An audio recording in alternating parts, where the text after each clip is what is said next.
Coucou les gens, c'est Nanou. Alors, c'est très intéressant puisque j'ai fait une vidéo il y a 5 mois. C'est pour ça que je vous conseille vraiment de voir toutes mes vidéos, parce que je tout ce que je dis en vérité arrive toujours, c'est bizarre, hein, toujours au bout de 6 mois, il y a déjà des premiers des réalités qui arrivent et après je pense j'avais fait cette vidéo dans les off de Nanou, on va dire, parce que je voyais ça sur un comment dire?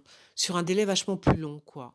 Donc là, je me rends compte que non, ça fait 5 mois pile, hein, que j'ai fait cette vidéo et je parlais donc du transfert de l'Élysée, bah, écoutez.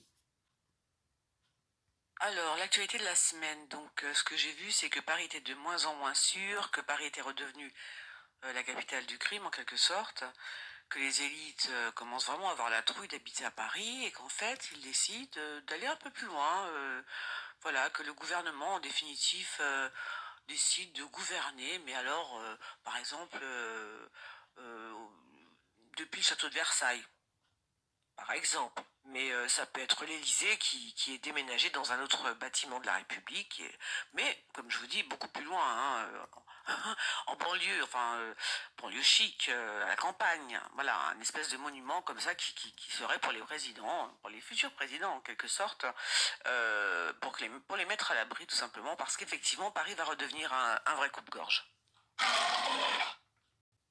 Donc voilà, eh bien le plan de l'État pour protéger la tête de l'État contre le coronavirus. Donc il y a tout un article dans Sputnik, hein, et en fait on y apprend que eh ben qu'on y a alors qu'est-ce qu'ils disent exactement eux?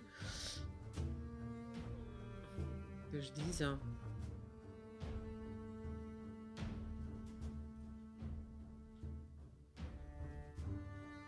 Attendez, il faut que je lise, mais je sais pas où c'est. Attendez, c'est quoi?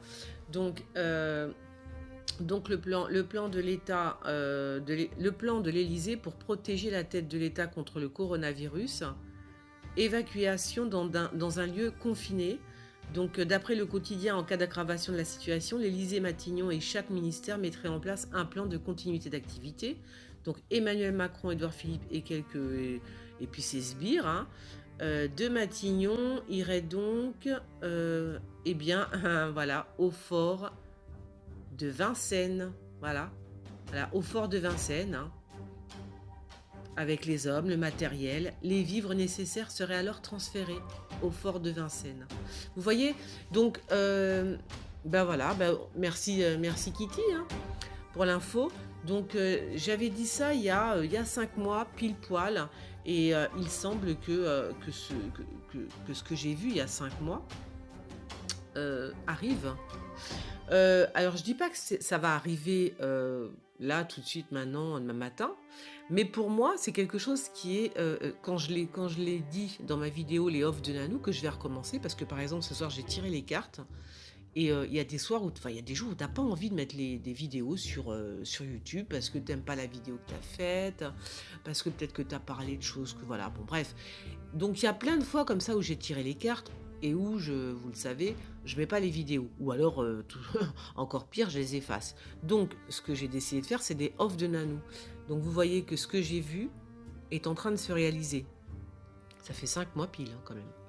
Et même si ça se fait pas demain matin, je suis intimement convaincue que Paris va devenir un coupe-gorge. Mais ça, j'en suis sûre. Voilà, je l'ai vu, je l'ai vu. Quand j'ai tiré les cartes, je l'ai vu. Voilà, c'est comme ça. Donc je sais que Paris va devenir un coupe-gorge, que les présidents, et d'abord je peux même pas appeler ça des présidents parce que je pense qu'il va y avoir un changement de paradigme. Alors je vous dis, on est dans un virage. Voilà, il va falloir à nous de le prendre correctement. Je sais pas comment on va le prendre, mais il va falloir le prendre. Parce que au bout d'un moment, c'est même plus. Je ne sais plus. En fait, ils vont nous laisser, nous les gueux, à Paris. Et eux vont se tirer. Bon, là, en l'occurrence, c'est. Je sais même plus, j'ai déjà oublié, vous voyez. Je sais plus où c'est. C'est où déjà? J'ai oublié. Bon, voilà, mais enfin, voilà. Et eux se retirent, c'est bien ce que j'avais dit. Eux se retirent au fort de Vincennes. Mais c'est bien ce que j'avais dit. Ça veut dire qu'ils nous laissent crever la bouche ouverte. Et alors. De toute façon, quand ça va se passer, alors c'est marrant parce que ça me fait penser aussi à des textes prophétiques, hein, de prophétesses et de prophètes, entre guillemets. Euh, ça peut être des Marie-Julie, ça peut être des personnes comme ça, mais c'est intéressant de voir qu'en même temps, là, je rejoins. Mais je vais pas vous le dire maintenant parce que ça pourrait vous faire peur. Donc je vais me taire. Mais voilà, si vous connaissez les textes de Marie-Julie, c'est marrant parce que je suis moi, j'ai vu le déménagement possible de cette entité, l'Élysée, machin, enfin tout ça, toute cette connerie en fait, de ce gouvernement déménagé, déménagé donc vachement plus loin que Paris, d'accord? Et si ça se fait, alors dans ces cas-là, je ferai une autre vidéo. Parce que si ça se fait, j'irai prendre quelques textes eschatologiques et surtout celui de Marie-Julie euh, que je vais coller à ce que je vous dirai. Parce que voilà, vous allez comprendre. Bon, bah sur ce, je vous fais des bisous. Je pensais pas que ça allait arriver si vite quand même, hein. Je vous laisse avec son Altesse. Au XIVe siècle, Charles V fait terminer le donjon dont les fondations ont été commencées par son grand-père Philippe de Valois.